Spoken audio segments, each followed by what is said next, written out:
Please do subscribe 3 more to 100 subscribers. Today's topic is internal to external hard disk. Internal எஸ்எஸ்டியை நம்ம வந்து external எஸ்எஸ்டியாக மாற்ற முடியுமா, அதை பற்றி தான் நம்ம இந்த வீடியோவில் பார்க்கணும்.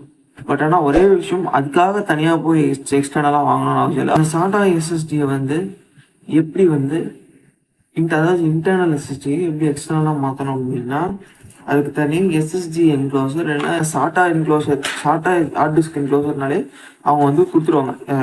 அமேசானில் நீங்கள் போய் போட்டு பார்த்தீங்கன்னா 350 to 250 300 அந்த ரேஞ்சில் இருக்கும்.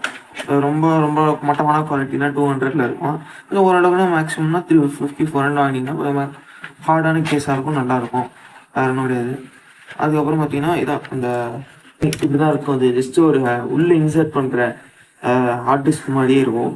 பட் ஆனால் நீங்கள் என்ன பண்ணணும் அப்படின்னா, ஜஸ்ட் வந்து இந்த மாதிரி வந்துடும், கூட கேபிளோடு வந்துடும்.